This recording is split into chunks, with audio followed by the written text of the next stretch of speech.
Behind me over there is the all-new Kia Niro EV, and in a few minutes I'm going to be driving it for the very first time.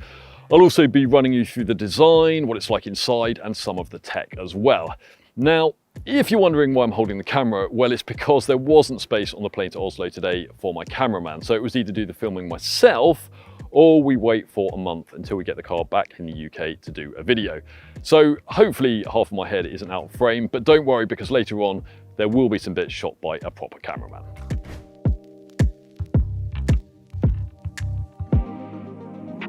Now, if you're wondering why Kia is launching a Niro EV when there's already the e-Niro, well, this car is a direct replacement. They've just changed the name. We're not entirely sure why, but they have. The e-Niro, of course, was a massive hit here at What Car. Shortly after its launch in 2018, it became the first pure electric car to win our overall Car of the Year award. And even towards the end of its life, it still offered a really impressive range and performance, along with decent practicality and a price well below that of any Tesla.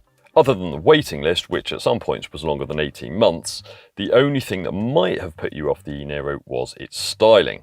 Kia's latest models, like the larger EV6 and Sportage, they look really modern, whereas the e-Niro, that was from a time when Kias were a lot more conservative, and dare we say it, even a bit frumpy.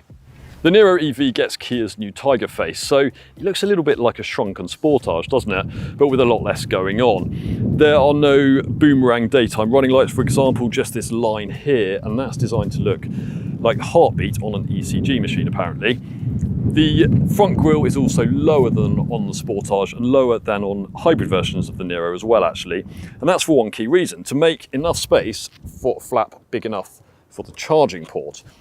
That brings me on something that's a little bit disappointing about this car, because it can only accept a maximum of 72 kilowatts from a CCS charger. That's actually slightly less than the old e-Niro could manage, although charging times are slightly quicker than on that car because it can sustain maximum charging for a longer period of time. But it's still nowhere near the 240 kilowatts that the larger EV6 can manage, and that car can do a 10 to 80% charge, theoretically at least, in just 18 minutes. But back to the styling, and one thing that really makes this car stand out is this grey C-pillar here. Looks really cool, really unique, and you can have it in black as well. The only problem is that you can only have it on range topping 4 trim, and that costs more than £40,000. Go for entry level 2 trim, that'll cost you just under 35k, and you get the same basic bodywork. I don't know if you can see, but there is actually some aero there. Air flows through the C-pillar there and out the back, and that helps reduce the drag coefficient and improve efficiency and range. It's just painted the same colour as the car on cheaper versions. No choice of alloys, all versions get this 17-inch bi-colour aero design, and if you come around to the back here, it's very clearly been inspired by the Habanero concept car from back in 2019 with this slimline boomerang taillight shape here. But what do you think? Do you prefer this to the old e-Niro? And what about compared with other electric SUVs in this price point, like the Skoda Enyaq and the Peugeot E2008? Let us know in the comments below. Anyway, this isn't just a facelift, it's a completely new car. It's on a new, more modern platform, it's longer, and there's also slightly more space between the front and the rear wheels. And that should mean there's more space inside, but is there? Well, slightly yes. There is a bit more room than in the older e-Niro. That's partly because of the extra length, but also because these front seat backs here, they're a little bit slimmer. This seat is set up for my driving position. I'm just over 6 foot, and reasonable amount of knee room there. Foot space is a bit tight, but that seat in front is set up very low as it will go actually. And headroom is absolutely fine as well. My head isn't brushing the roof lining there, and this car does actually have a sunroof which often reduces the height of the ceiling a little bit. This isn't anywhere near as roomy in the back as something like a Skoda Enyaq though, and unlike in the EV6, you can't adjust the angle of the backrests, although you can fold them down in a 60-40 split if you need a bit more boot space.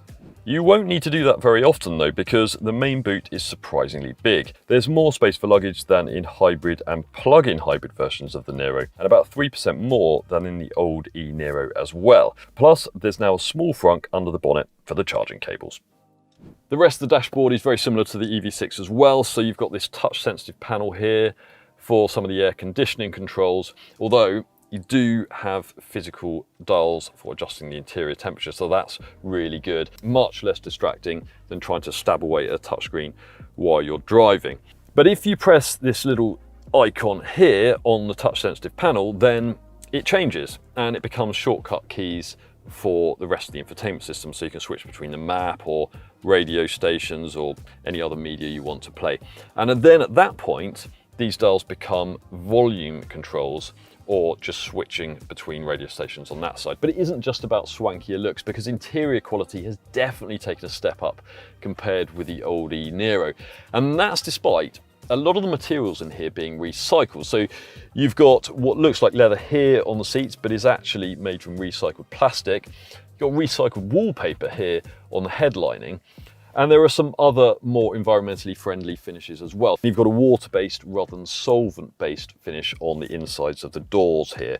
So again, more environmentally friendly and more appropriate for an electric car.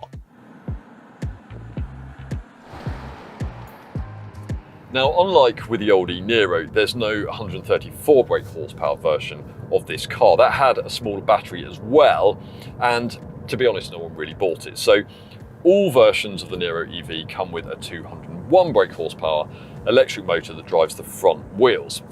And that means performance is very good. This car can do 0 to 60 in less than 8 seconds, way quicker than most versions of the Skoda Enyaq, although not quite as quickly as the old e-Niro. And if you remember earlier on, I said this car is lighter and it has exactly the same amount of power. So what's going on? Well, it's because Kia has decided to remap the power delivery to make it a bit smoother and a little less aggressive at low speeds. Although there is still a lot of torque going to the front wheels. So if you put your foot down hard out of a junction or roundabout, then it will struggle for traction. That's obviously worse when the road is slippery and wet, but as long as you aren't being too silly and you keep things fairly gentle, this is an easy car to drive smoothly. We're driving this car out in Norway, of course, and the roads are much, much better maintained than they are back in the UK. So a full assessment of ride comfort will, of course, have to wait till we get this car on the roads back home. But what we can tell you is that the suspension is noticeably softer than on the old car, and comfort seems pretty good. It was never particularly bad in the old car, but it was fairly firm, and you certainly felt bumps as they passed beneath the car. In this, there's a little bit more float, and it generally feels a bit softer. That has had a negative impact on handling a little bit though. This isn't the kind of car that people are going to be buying to go around corners quickly and to be fun to drive. But the front end's a little bit more vague when you turn into corners, and although there's plenty of grip, you do find yourself making small corrections with the steering wheel just to keep the car on your chosen line.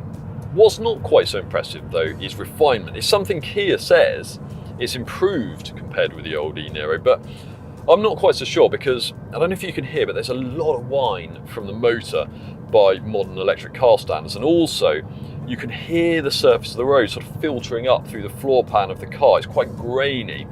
So there are certainly quieter electric cars than this.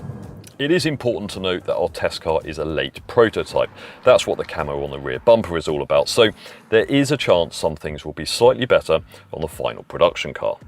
But what about the range? Well, when the original e-Niro came out, the only cars that could travel further on a charge, in the real world particularly, were made by Tesla. You could get quite easily 250 miles or more in the real world, and the official range was actually 282 miles. That was about 3.5 years ago, and although the range has improved slightly with the new Niro EV, only by 3 miles, and that's because the battery is only very, very slightly bigger. It's 64.8 kilowatt hours usable capacity, that is, rather than 64 kilowatts. So really quite a small difference. And when you consider cars like the Skoda Enyaq and the VW ID3 are capable of well over 300 miles, officially at least, that's perhaps slightly disappointing, but still a perfectly usable range for an electric car. The Niro EV isn't the groundbreaking car its predecessor was. It was never going to be. The competition is so much tougher today than it was back in 2018. But there have been enough improvements, particularly to the interior, to keep it competitive at the lower end of the electric SUV class, especially when you factor in Kia's 7-year warranty. Charging speed is perhaps the biggest disappointment, but that's only likely to be a deal breaker if you regularly need to make journeys of more than 200 miles. Thanks for watching, and if you've enjoyed this video, we'd really appreciate it if you could give it a like. And if you've got any questions about the Niro EV, leave us a comment below, of course. Or if you want to read more about this car, then head over to our website, whatcar.com. Don't forget to subscribe before you go, and other than that, we'll see you next time.